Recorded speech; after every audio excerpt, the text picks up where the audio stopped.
to Let's Talk About Sex.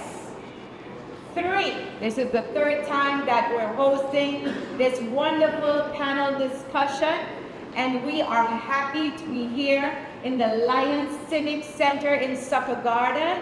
We would like to acknowledge the presence of our Honorable Minister of BSA, Mr. Rishinil Urep. Our minister is in the house, so thank you so much for coming as well.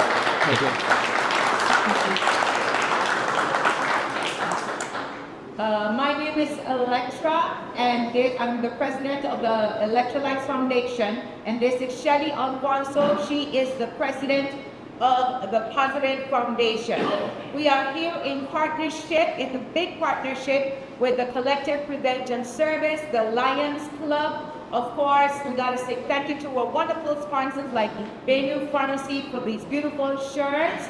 And we are here to celebrate, number one, that men can come together to talk freely in a great space. We are also very happy to have collaborations of different stakeholders, because as the foundations, we realize and recognize the importance of collaboration. So I'll pass on the mic or the floor to my fellow moderator, Miss Shelly Alfonso.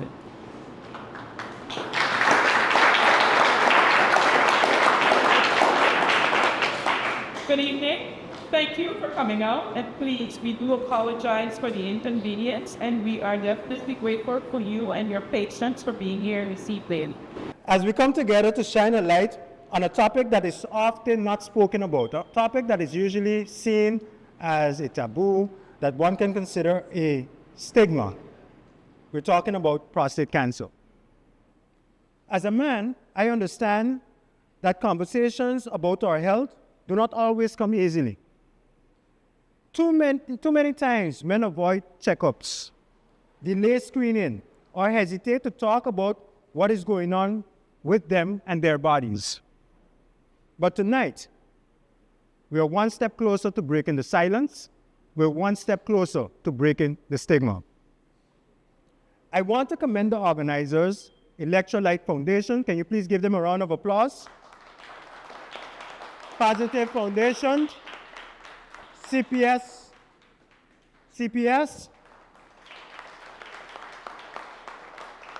and also the Lions Club International for actually stepping up and contributing and partnering with all the other foundations to make this night possible. You are trendsetters. It may be the third time you're doing this, but each and every time that you did it, I noticed that you set the bar higher. You set the quality higher. And for that, I want to say you're not only appreciated, but you are deeply, deeply, deeply needed. So please continue, and I look forward for doing this again next year as well. I also want to recognize our panelists. Let's first of all recognize our survivors. Survivors like Mr. Michael Ferrier. Survivors, yes, like Mr. Snow. Survivors like Mr. Benjamin. Crichton. Sorry? So Van Crichton. And Mr. Van Crichton. Apologize if I slaughtered your name. For having the courage to actually share your life experience with not only those who are here, but those that are following around the world. Because it's not everybody has that courage, but we do need that information, because you represent those that, because they didn't have the knowledge, they didn't have your contribution, they probably didn't survive. So I know you're contributing to this to ensure that all of us survive. And I'd also like to give recognition to the panelists of doctors who, back in the days in my conversation with Mr. Snow, we only had one, or we had to fly the urologist in from Curacao every couple of months, I believe it was, right?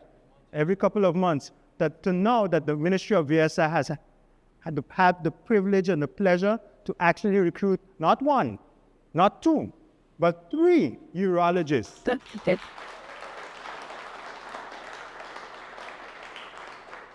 Who I can tell you have served this community with passion, and they continue to do so. And I'm not just saying so because they're here sitting. I'm saying so because 2 of them have contributed to make sure that someone that is very close to me also survived cancer. So I thank you from the bottom of my heart, and on behalf of the country of St. Martin and all men that's going through this, I thank you. Gentlemen, I encourage each and every one of you tonight to take the message that both aspects are going to deliver to you. To take the message seriously. Man up. Man up, check up. Man up, check up. Man up, check up. Take care of your health. Take care of your health, because taking care of your health is not a weakness. It's a strength. It means being here longer for your community. And if that is not important enough for you, it means being here longer for your family. And if that is not important enough for you, it means being here longer for yourselves. As Minister of VSI, I stand committed to support the initiatives like this and will continue to support any organization that takes on these challenges, especially with things that we consider stigma. I continue to support organizations that continue to promote awareness, empower men to take charge of their health. Together, let us continue to build culture where men feel safe to talk, to act, and to lend and to lead by example when it comes to our health and our wellness. So for the rest of the evening, I encourage you, don't stay quiet. Ask your question, participate, engage, and make sure that you leave here tonight with no more worries, but with answers and more educated than when you came.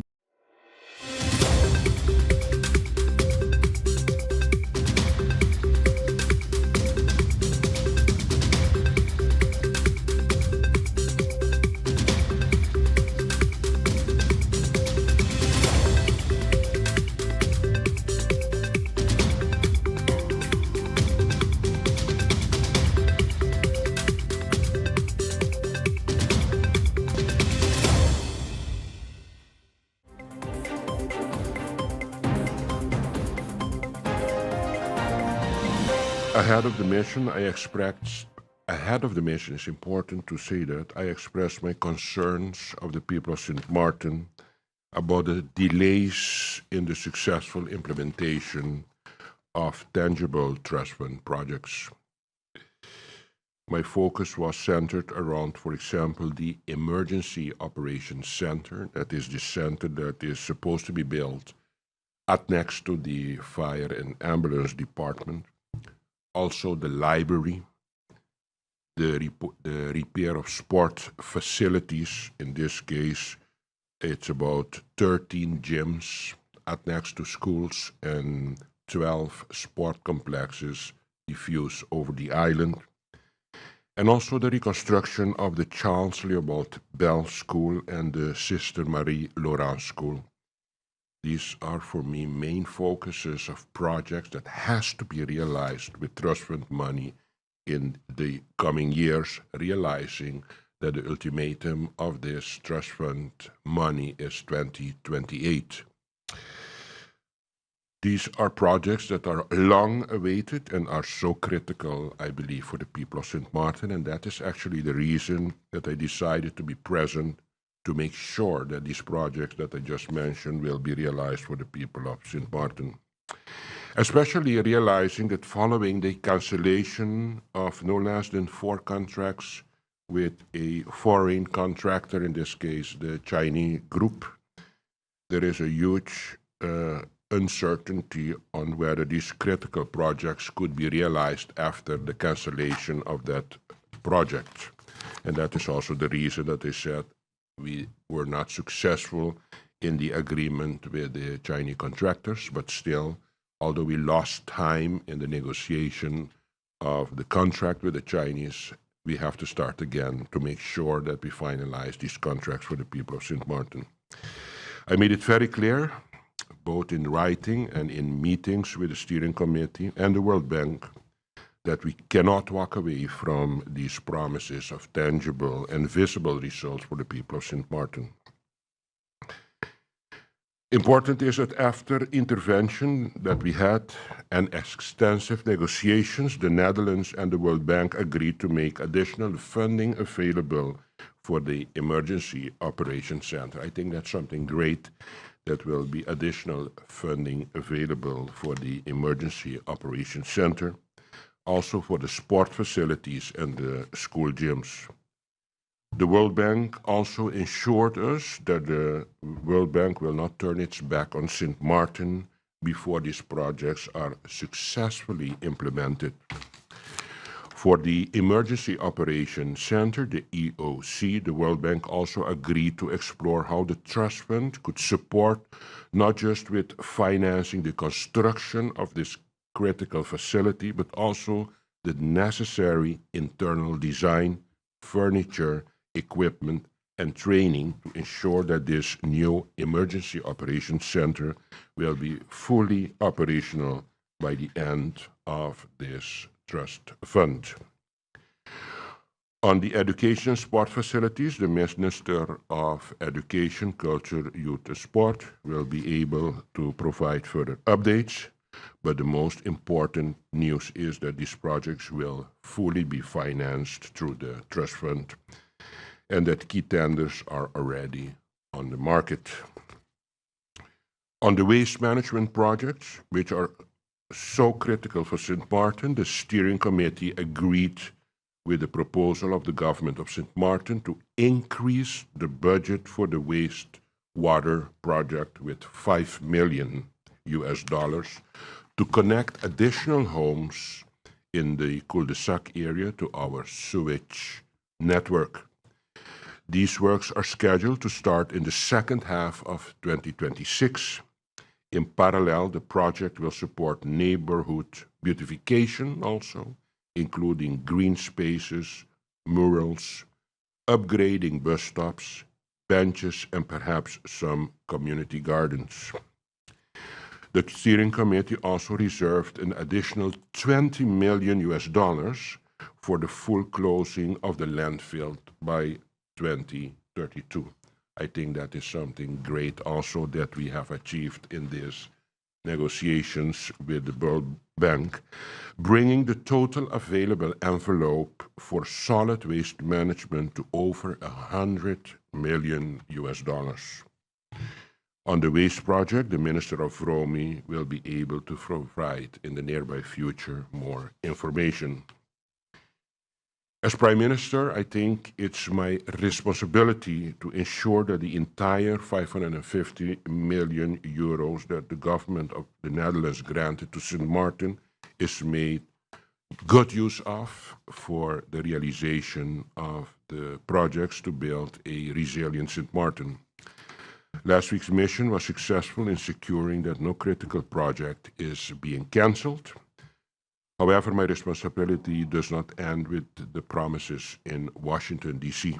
In the coming period, I will continue to be closely involved, and I will directly engage with the government of the Netherlands on how to guarantee that all funds will be fully used to realize the tangible and also the most needed projects for the people of St. Martin.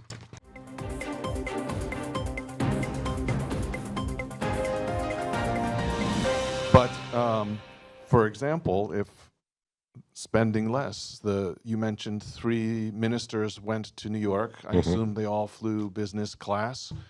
Perhaps, curtailing travel, flying economy on shorter flights. Yep. I have here actually KLM. It is possible for government to file for what they call a blue biz number.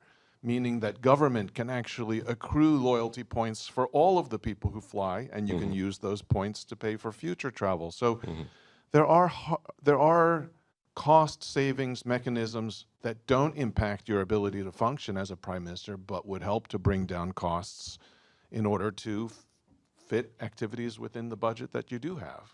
Yeah. Of course, there are two things. Expenses on two levels is, for example, the size of government towards the society. Mr. Emily, we are a small island, but we don't want to acknowledge that. And we have a few chairs to give people for them to have a living. So imagine now I'm going to now dismiss civil servants. What is going to happen with these people and their families? They're going to get themselves in unemployment. They're going to get themselves in poverty. I take away opportunities for the next generation that has to go to school. Just to say, I have actually made the government apparatus smaller. Okay, I have achieved that.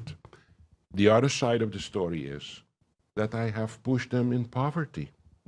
And what is now the net gain of that action just on paper to see, okay, the government is very effective and efficient and has the right amount of people. But what are we going to do with our people in St. Martin? And I think I have that responsibility as a prime minister also to try to give everybody a living too. And of course, there is a discussion, is this the amount of civil service that we need to service a populace like that? Of course. But everybody forgets that we have a few chairs in this island and that's it. But everybody wants the utmost of everything. Okay, and then you send them home. And then what happens? They have no income more. The poor children has to go to school. They have obligations on social level. And just to say that my figures match the size of the community, that will never happen to this prime minister, that we are going to actually worsen the livelihood of the people of this country just to adhere to some figures that are actually formulas for the Western rich world. We are not going to do that because I have more obligations to the people of this country because of the limited possibilities that I have. I will have to stretch it a little more to give everybody an opportunity to have a decent life in this country. So it's not going to happen. Sorry. But I'd like to ask you, government constantly talking about cost-cutting measures, and how limited funds they have for budget. If off the top of your head, if you have this figure or even a ballpark figure, how much is government paying for external buildings to house government departments? What's the figure on rentals to house the current government and the several departments? And while you're at it, can you give us your opinion Yes.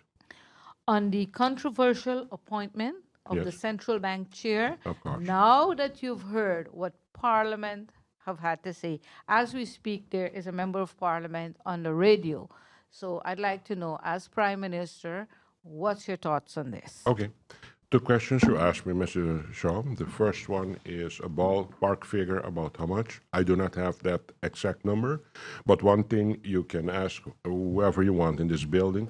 This Prime Minister is making a shift from renting buildings to buying buildings. Why? Because I really believe that we need assets in this government. And I really want my children later to say, all this is belongings of my country. And if you see the amount of money, that is a impressive amount though, that we are paying, I think it's time now for us to stop paying rent and start paying mortgages that at the end of the day, in 20, 30 years from now, my children can say, okay, these buildings are from my country and they are part of the assets of the government.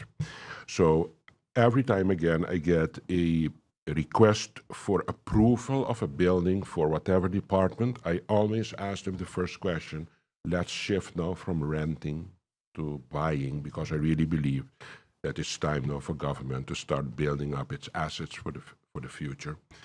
And that is for sure one of the points, realizing the huge amounts that I do not have correctly in my mind now to tell you, but I can tell you that the significant amount is also killing the budget, and at the end it's not going to give nothing to the country, just paying rents to pay.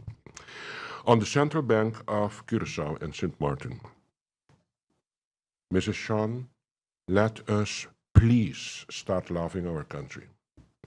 Loose from this discussion. There is a central bank board.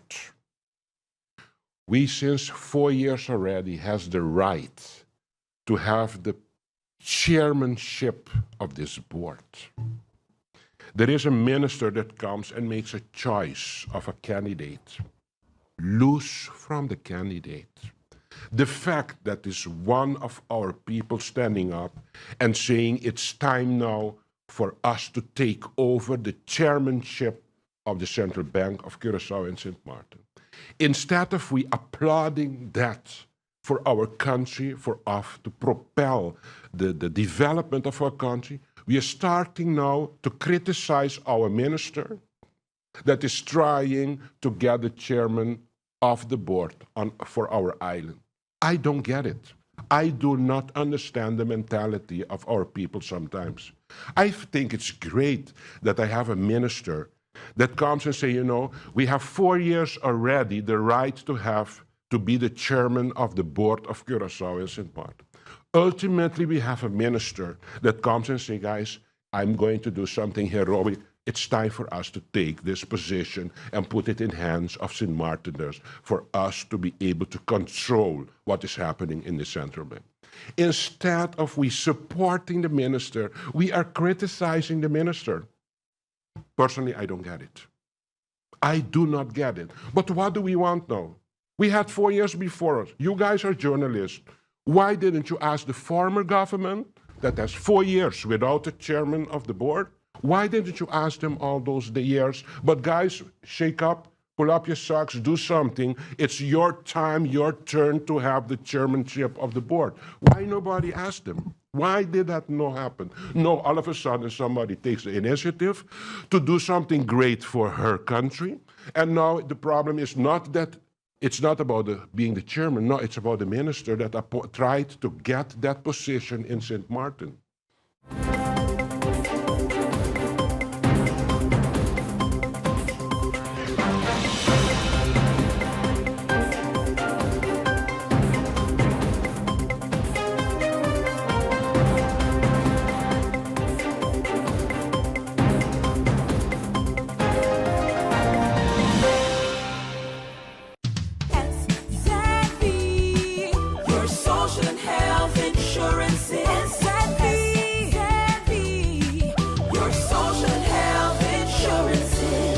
Are you SXV insured?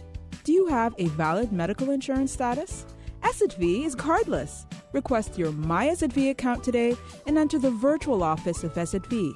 Go to sxv.sx and sign up now. SXV, yeah, your social and health insurances. 24/7 TV programming on www.stmartinmediacenter.com, SXM Daily News, PBS NewsHour, Now You Know, Com programs, documentary, entertainment, sports events, Saturday children's hours, religion programs, and movies. Click on SXM TV broadcast to see your favorite programs.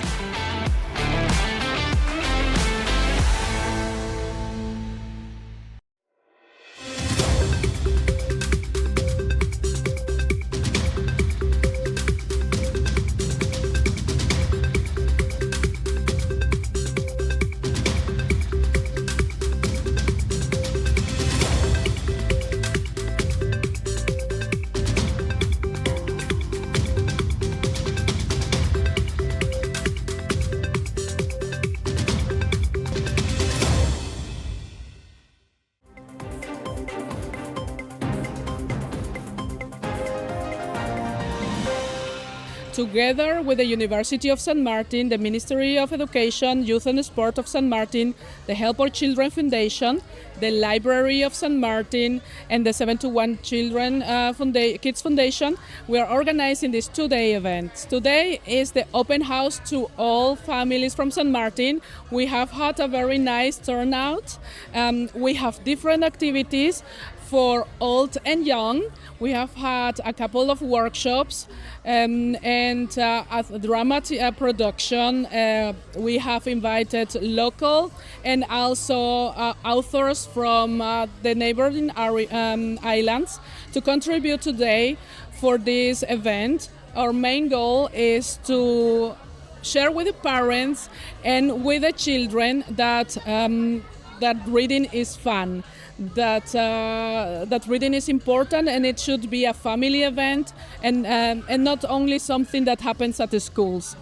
We try to create and to collaborate for our reading culture, not only in San Martin, but also wherever we can.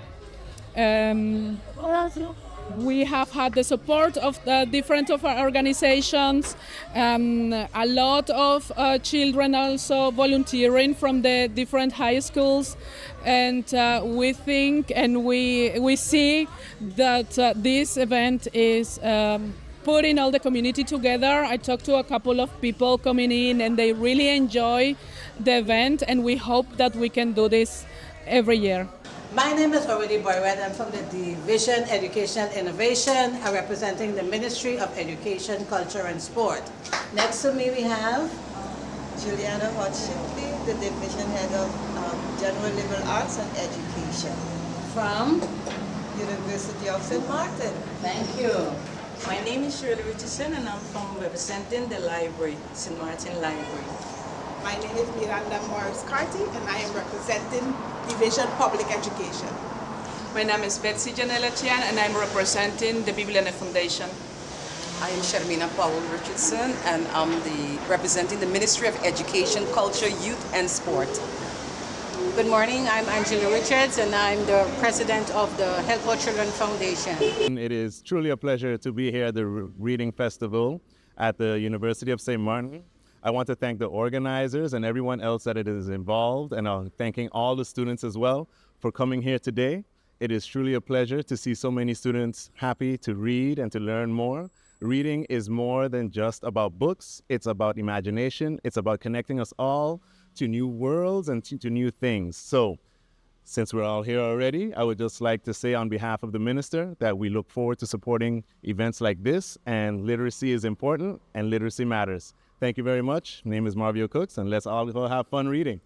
On behalf of all of the stakeholders who are part of this nice initiative, I would like to officially open the 2025 St. Martin Reading Festival. Yay!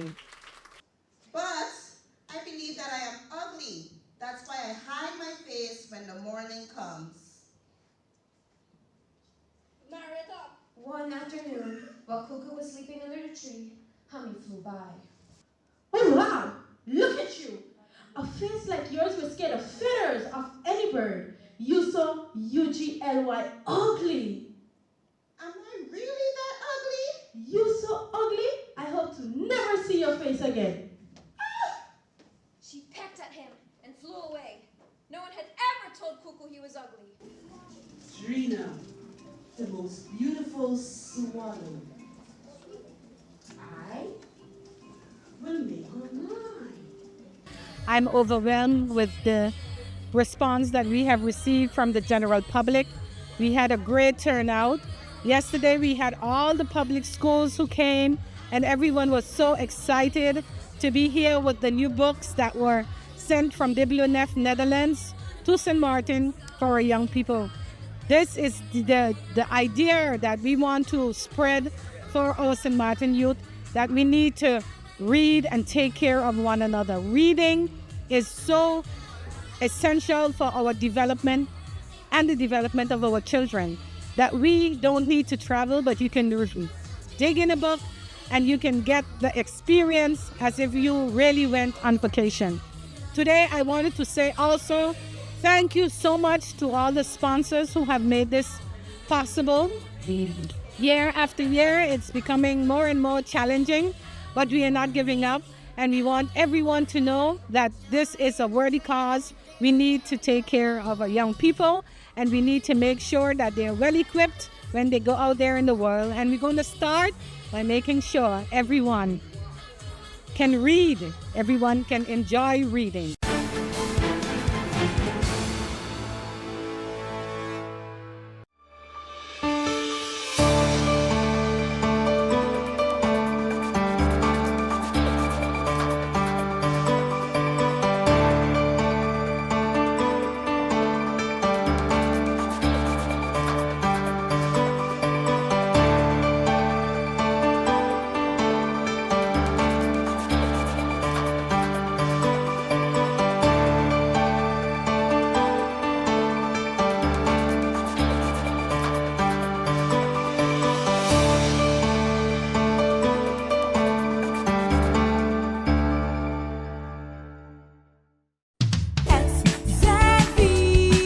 Your social and health insurance is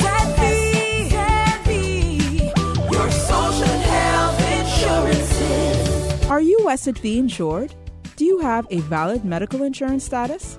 SXV is cardless. Request your My SXV account today and enter the virtual office of SXV. Go to sxv.sx and sign up now. Your social and health insurances. 24/7 TV programming on www.stmartinmediacenter.com, SXM Daily News, PBS NewsHour, Now You Know, comm programs, documentary, entertainment, sports events, Saturday children's hours, religion programs, and movies. Click on SXM TV broadcast to see your favorite programs.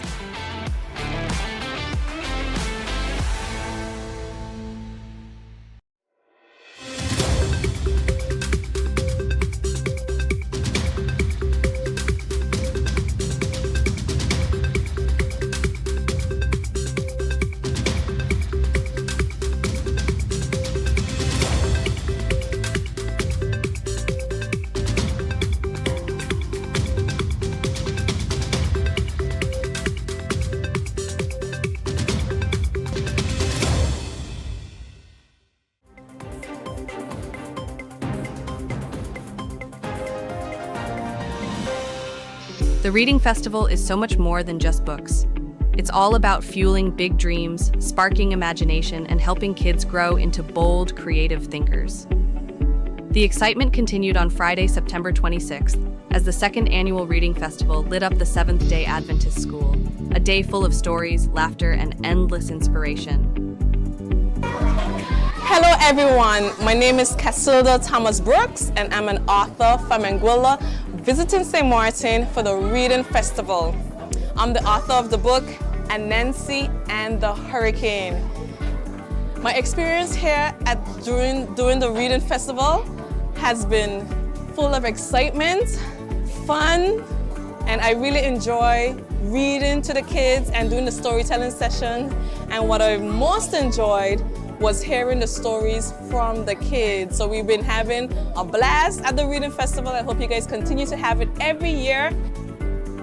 Hi, my name is Chrisen Schorea.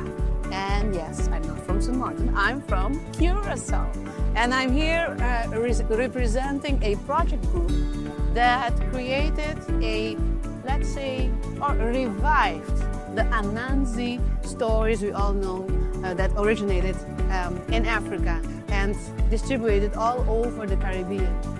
This time is my first time coming here at the Reading Festival in St. Martin. It's the second time for me in St. Martin, but the first time was with Carnival, so a completely other thing. And with the Reading Festival is like, wow, it's been a roller coaster, but not a scary one. It's been very humbling and very heartfelt.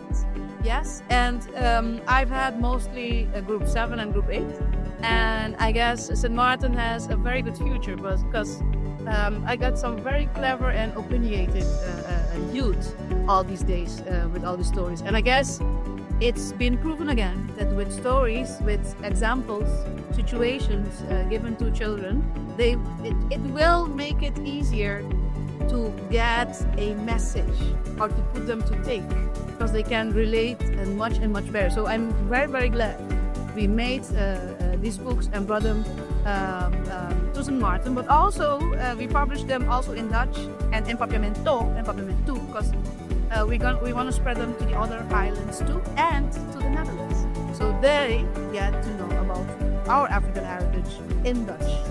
So you are privileged, so you're one of the first ones to experience these books, and I hope you won't be the last.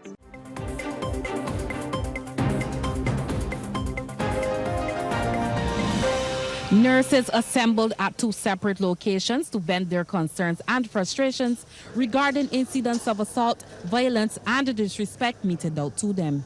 The meetings held by the Unity Workers Union and Barbados Nurses Association were closed. However, what has been openly expressed is nurses want improved security at polyclinics.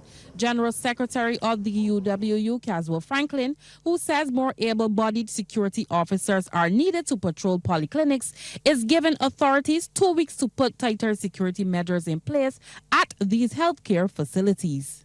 One of the things that we are also asking for is legislation, and people should know that if you come into a clinic, if you come into a customs department, if you come into any place at school, anywhere, and you misbehave yourself toward the officers that is providing public service, then there will be a reckoning. You got to pay for it in terms of imprisonment or heavy fines. That might deter people. Meanwhile, President of the Barbados Nurses Association, Dr. Faye Paris, points out that violence against healthcare workers is a criminal offense with specific sanctions in some countries. 5 years imprisonment for violence against nurses, and we want to, that doesn't apply in Barbados, but we want the public to understand that nurses care, and when we react in violence, it makes them afraid to care, and that will be to your detriment. And the National Union of Public Workers is standing in solidarity with nurses. Nurses that we, the NUPW, represent, in an effort to cease to have this matter off of the table, where workers can go to work, feel safe, be able to offer the public service to which they are employed to give. Health sister at Randall Phillips Polyclinic, Hyacinth Green, who was slapped in her face while on duty, notes that nurses are not the only ones working at healthcare institutions in need of protection. We come into an institution or building and we don't want to adhere to protocol, for want of a better word.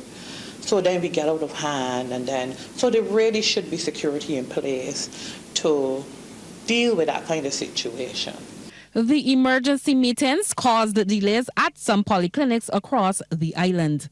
Onesta Henry, CBC News.